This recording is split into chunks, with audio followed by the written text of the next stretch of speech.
The next step is about the Servant Leadership Network Africa. I'm sure if you're seeing here, you're seeing Servant Leadership Network East Africa, developing servant leaders for humanity. This has been our identity for the last 3 years. And I mentioned earlier that we have members beyond East Africa and members beyond Africa. But for now, whether they are members beyond Africa, our focus and our vision is for Africa, the continent Africa, which we know at the long run, other people will also be able to benefit. So today, we are transiting actually from Servant Leadership Network East Africa into Servant Leadership Network Africa. Because of the bigger vision, because for sure that's what the continent needs. The continent of Africa, we need servant leaders. And it's only the servant leaders. A story is once told, and I love this story, as we move towards this. That was 13th of October, the year 1972. There was a team of people that were traveling in a plane from Chile going to Argentina. And they boarded a plane, and that is actually Uruguay Air Force 571, 13th of October 1972. While they approached actually between Chile and Argentina, they had an accident. And the plane crashed into the Andes mountain, which is very high, freezing cold. There were about 45 people. 12 died on the spot. 5 died after a few hours. 1 died a week afterwards. But about 8 died about 17 days after the crash because of avalanche. There's a lot of history there.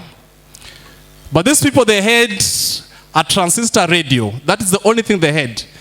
So they could listen to the news. So every time when the news is ending, they could hear the search of the crash victims is still on.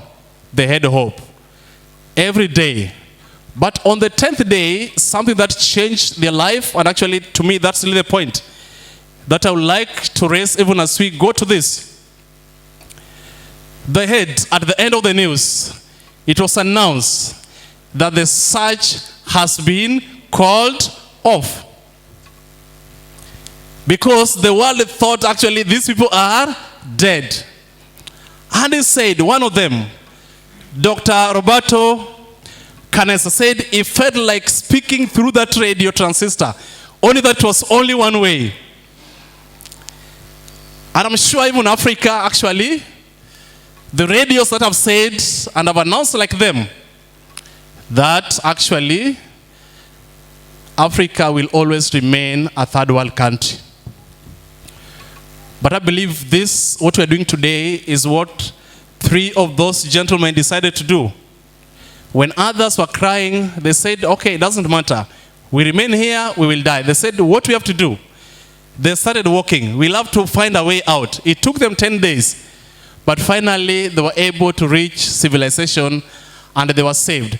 In total, it took about 70 days from the crash to the day that the last person was taken from the crash site. 70 days. But that was not the point. The point is the people who said, there is no one to save us. It is on us. There is no one to save Africa. It is on Africans themselves. And that's what we stand for this day. Even as we're going to rebrand from East Africa to Africa, because we know no one is coming to save Africa. It is the Africans themselves that we shall walk. We may take 10 days, we may take 10 years, but just like those people, finally, they were saved.